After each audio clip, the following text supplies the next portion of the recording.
हरियाणा में युवाओं को सरकारी भर्ती का मौका मिल रहा है या सिर्फ धोखा?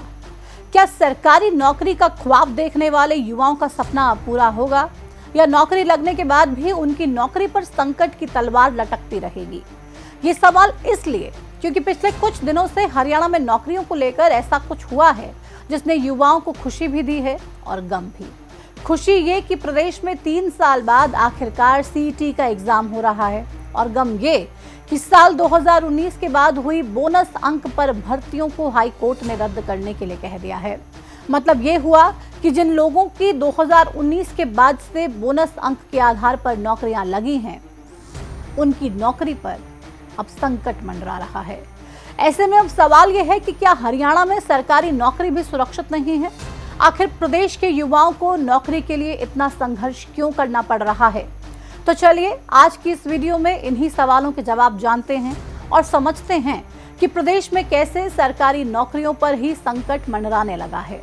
हरियाणा में युवाओं की नौकरी अक्सर राजनीति का वो ज्वलंत मुद्दा रहा है जिसकी चिंगारी सियासत में रह रहकर उठती रही है।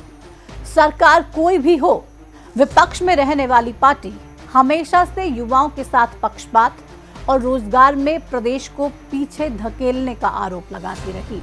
हाल के कुछ सालों में भी युवाओं की नौकरियों का मुद्दा और प्रदेश में सरकारी भर्तियों को लेकर सियासत खूब जोर शोर से हुई। सरकार ने भी अपनी पीठ ये कहते हुए थपथपाई कि हमने 1.5 लाख के करीब युवाओं को सरकारी नौकरी दे दी है और लक्ष्य 2 लाख तक का रखा गया है। लेकिन सवाल यह है कि जिन युवाओं को नौकरी दी जा रही है, क्या उनकी सरकारी नौकरी सुरक्षित है? ये सवाल इसलिए क्योंकि हाल ही में पंजाब हरियाणा हाईकोर्ट के एक फैसले से हजारों युवाओं की सरकारी नौकरी पर संकट मंडराने लगा। ये वही युवा हैं जिन्होंने दिन रात एक कर सरकारी नौकरी की तैयारी की थी और सरकार ने इन्हें 5 से 10 अंक बोनस में दिए भी थे।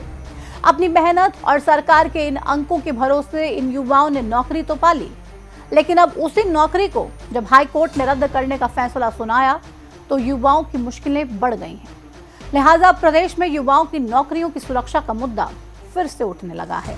ये मुद्दा अभी सियासत की धुरी बन ही रहा था कि तभी हरियाणा स्टाफ सिलेक्शन कमेटी ने 26 मई को सीईटी एग्जाम का नोटिफिकेशन जारी कर दिया।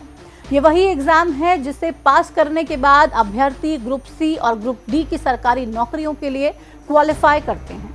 28 मई से सीईटी के एग्जाम के लिए रजिस्ट्रेशन शुरू हो चुके हैं, लेकिन इसमें भी सरकार ने पूरी जानकारी नहीं दी। सरकार ने रजिस्ट्रेशन शुरू होने की तारीख और उसके खत्म होने की जानकारी तो दे दी, लेकिन ये नहीं बताया कि एग्जाम आखिर कब होगा।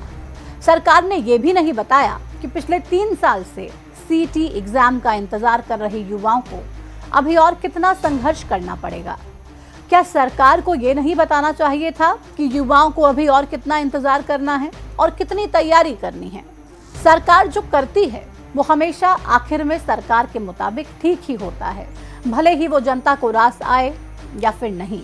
अब जिन सरकारी नौकरियों को लेकर इतनी ज्यादा माथापच्ची और शोर शराबा होता है, उसका हाल हरियाणा में कैसा है वो भी आपको कुछ पुराने और कुछ नए आंकड़ों के अनुसार हम समझाते हैं। साल 2023 में द ट्रिब्यून में छपी एक रिपोर्ट ये बताती है कि हरियाणा में कुल 4,66,000 स्वीकृत पदों में से लगभग 2,09,000 यानी कि 45% पद खाली पड़े थे। अब इन पदों में सबसे ज्यादा रिक्त पद उस विभाग में थे जिस पर बच्चों के भविष्य को सुधारने की जिम्मेदारी होती है, यानी कि शिक्षा विभाग में। इस आंकड़े के मुताबिक प्रदेश में प्राथमिक शिक्षा में लगभग 42,000 और माध्यमिक शिक्षा में 28,884 पद खाली थे। वहीं पुलिस विभाग के 77,619 स्वीकृत पदों में से 21,628 पद खाली थे और प्रदेश के स्वास्थ्य विभाग की हालत ऐसी थी कि 25,468 स्वीकृत पदों में से 10,604 पद खाली मिले। वहीं कुछ मीडिया रिपोर्ट्स में छपे 2024 के आंकड़ों के मुताबिक हरियाणा में 2 लाख से अधिक स्वीकृत सरकारी पद खाली हैं। 2024 के विधानसभा चुनाव से पहले आए कुछ आंकड़े ये बताते हैं कि जुलाई 2024 में हरियाणा पुलिस में सभी रैंकों में 30 पद खाली थे। ये आंकड़े सोशल मीडिया साइट्स और कुछ अखबारों से लिए गए हैं। ये आंकड़े भले ही कुछ पुराने जरूर हैं, लेकिन स्थिति अभी भी कुछ ऐसी ही नजर आती है। आज भी जब विपक्ष सरकार से सवाल पूछता है तो उसका आधार वही आंकड़े होते हैं। भूपेंद्र सिंह हुड्डा, जो अभी विपक्ष के एक बड़े नेता हैं, उन्होंने अप्रैल के महीने में ही सरकार से सवाल पूछते हुए ये आरोप लगाया कि प्रदेश में 2 लाख से ज्यादा सरकारी पद खाली होने के बावजूद सरकार उन्हें नहीं भर रही है। मतलब साफ है कि हरियाणा में सरकारी विभाग में खाली पड़े पदों की संख्या साल बदलने के बावजूद उतनी ही है।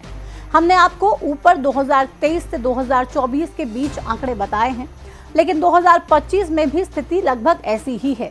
इससे आप अंदाजा लगा सकते हैं कि हरियाणा में साल तो बदल रहे हैं, लेकिन सरकारी नौकरी की खाली पड़ी कुर्सियां अभी भी खाली ही हैं।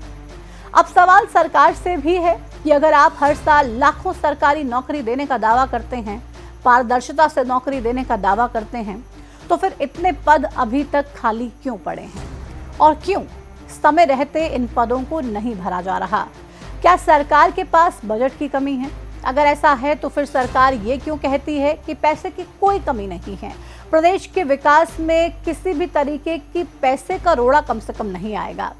अगर शिक्षा विभाग और स्वास्थ्य विभाग जैसे महत्वपूर्ण विभागों में भी कुर्सियां खाली पड़ी रहेंगी तो प्रदेश का भविष्य और प्रदेश के लोगों की सेहत का समाधान आखिर कैसे होगा? बीजेपी और कांग्रेस में लगातार नौकरियों को लेकर जबरदस्त झड़प देखने को मिलती है।